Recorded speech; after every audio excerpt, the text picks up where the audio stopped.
Did you know that the number 10 shirt has been worn by players who've scored over 1,000 Premier League goals combined? This iconic number represents football artistry at its finest.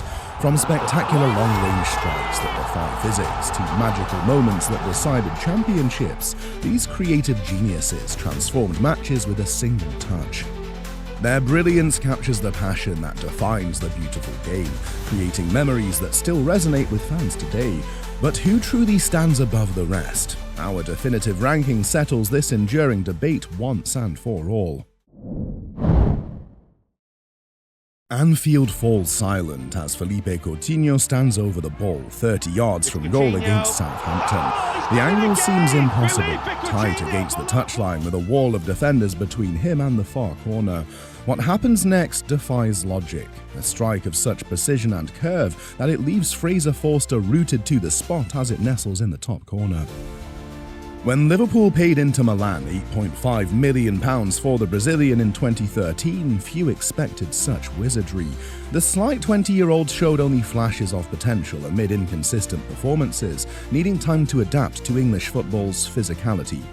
By his second season, Coutinho's technical refinement became evident. The little magician emerged as his repertoire expanded, his shots like precise brushstrokes on the Anfield canvas, transforming from creator to genuine goal threat. What separated Coutinho was his efficiency. 21 goals from outside the box during his peak Liverpool seasons, with a 7.3% conversion rate that dwarfed contemporaries like Hazard 4.1% and Eriksen 5.2%. Speaking of artistic brilliance, Joe Cole emerged from Camden's concrete playgrounds with a technical repertoire that seemed imported from Rio de Janeiro rather than developed in London. At West Ham's academy, Cole's creativity flourished under Tony Carr, who gave him space to develop his flair outside the rigid English template. By 17, Sir Alex Ferguson had already declared him the best young player I've seen in my time. When Mourinho arrived at Chelsea in 2004, he found Cole's improvisational style at odds with his structured approach.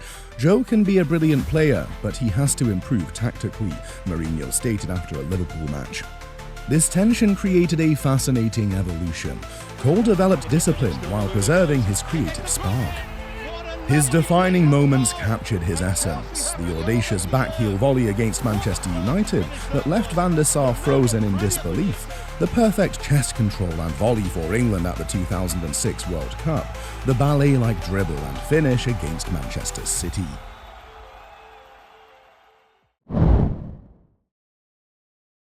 From Cole's balletic grace, we shift to a player who transformed the penalty box into his personal hunting ground. With 95 goals in just 150 Premier League appearances, Van Nistelrooy raises an intriguing question. Can a predator rather than a creator legitimately claim greatness as a number 10? At Manchester United, the Dutchman challenged conventional wisdom about this iconic jersey. Where traditional number 10s orchestrated play, Van Nistelrooy employed it as permission to finish with ruthless efficiency. His conversion rate of nearly 30% inside the penalty area towered over contemporaries like Henry at 22% and Owen at 24%. Van Nistelrooy stalked the box like a lion on the prowl, his greatness stemming not from athleticism but extraordinary spatial intelligence. He mastered the art of separation, finding half yards through subtle shifts of weight. Defenders would turn to find him vanished, only to reappear precisely where the ball would arrive. This scoring sixth sense manifested in trademark finishes, controlling with his back to goal, spinning defenders and striking with minimal backlift, as demonstrated against Southampton in 2001.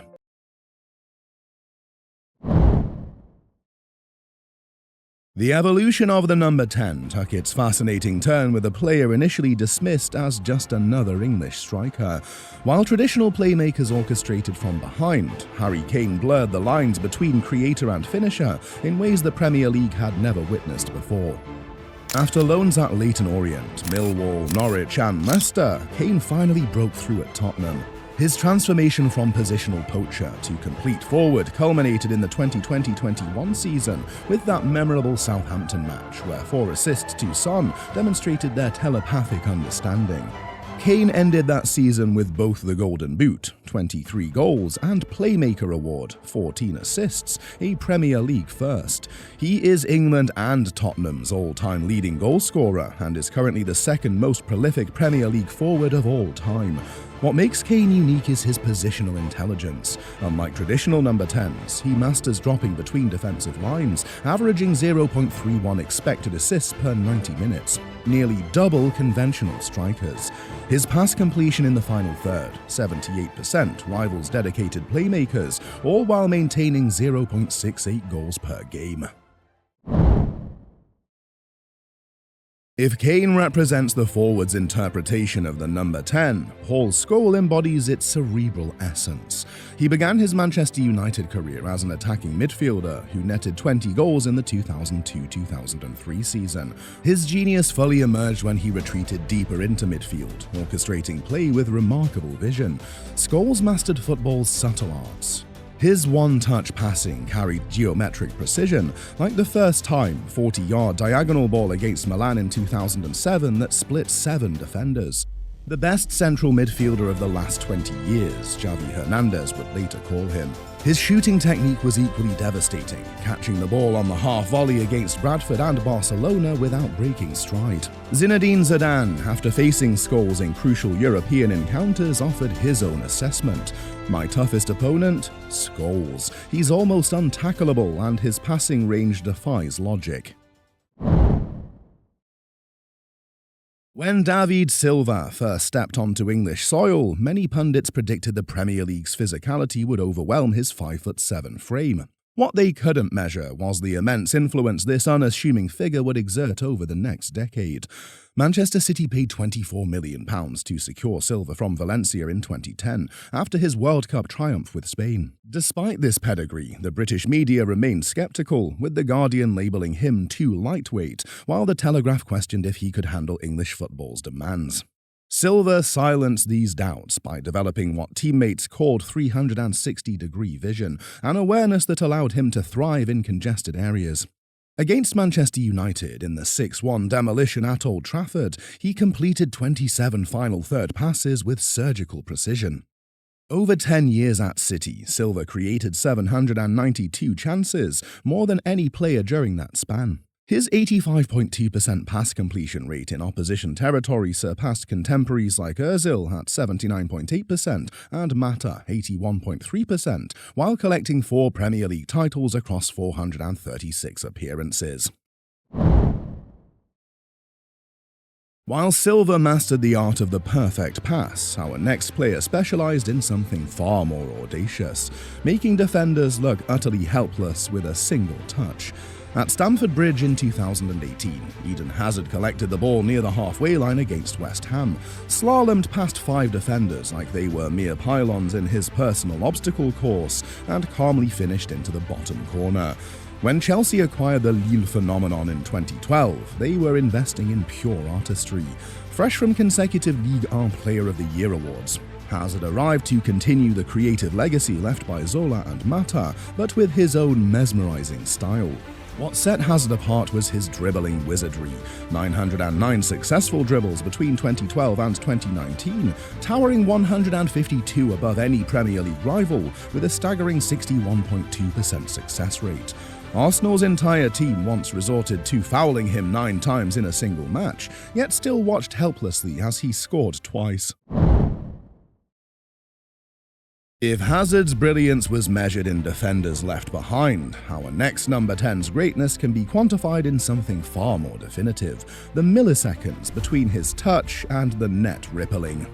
Manchester City entered the final match of the 2011-2012 season, needing a win to secure their first title in 44 years. In the 93rd minute, with City being held by QPR at 2-2, came that moment.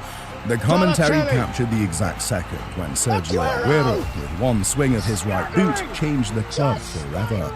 When he arrived from Atletico Madrid for £35 million in 2011, many questioned if the 5'8" Argentine could handle English football's physicality. Those doubts vanished as he became the only player to score 20-plus goals in 5 consecutive seasons, from 2014 to 2019. What made Aguero exceptional was his clinical efficiency, 1 goal every 108 minutes, unmatched in Premier League history. This perpetual threat manifested spectacularly against Big Six clubs, where he scored 54 times, proving deadliest when stakes were highest. Record-breaking goal scorers are rare, but even rarer is the player who combines finishing with raw fury and technical brilliance. A 16-year-old Wayne Rooney announced himself in 2002 with a spectacular last-minute winner against Arsenal, curling the ball beyond David Seaman from 25 yards. "Remember the name Wayne Rooney," bellowed commentator Clive Tildersley in what became one of football's most prophetic moments. This early promise blossomed at Manchester United, where Rooney inherited the number 10 jersey in 2007 and evolved into the complete attacking force. His defining moment showcased both improvisation and technique. A bicycle kick against Manchester City that Ferguson called the most extraordinary goal I've ever seen, and a halfway line strike against West Ham, displaying his audacious vision. These spectacular performances translated into remarkable statistics. 253 Manchester United goals, breaking Charlton's record, 53 England goals, making him his country's greatest international scorer, and 311 Premier League goal contributions, second only to Shearer. Beyond raw numbers lies something more ethereal, the ability to make the impossible look inevitable.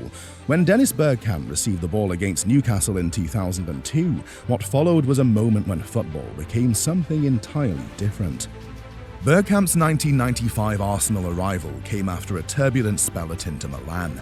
His goalless first 6 matches had tabloids dubbing him Dennis Burger King and Dennis Worthless, but everything changed with one curling strike against Southampton. The Premier League witnessed the rebirth of a genius whose first touch transformed 40-yard passes into docile offerings. His Newcastle goal encapsulated everything. Flicking the ball around Davies' ass, spinning to gather it without breaking stride, then slotting past the goalkeeper. His 120 goals and 94 assists only tell part of the story. Thierry Henry said, "Dennis was the best player I've ever played with. He was a magician with his touch." Like a watchmaker manipulating time itself, Bergkamp's precision elevated those around him. And there we have it, 10 exceptional talents who defined what it means to wear the number 10 in the Premier League. What's fascinating is how differently each interpreted the role. Bergkamp's artistic perfection, Rooney's raw power combined with technical brilliance, Aguero's clinical finishing, and Silva's subtle mastery of control. Several outstanding talents narrowly missed our countdown, each bringing unique qualities that enriched Premier League history. The number 10 legacy continues to evolve. Could Jack Grealish's mesmerizing footwork, James Maddison's chess master vision, or Anthony Gordon's aggression earn them a place among these legends? Share your thoughts in the comments. Whose number 10 story resonates most with you? The Premier League has produced some truly world-class number 10s over the years. But is incredible talent the most important thing when your team is 3-0 down at half-time in the Champions League final? Check out this next video to see how some of the world's all-time greatest number 10s have contributed to some of the most outrageous comebacks in Champions League history.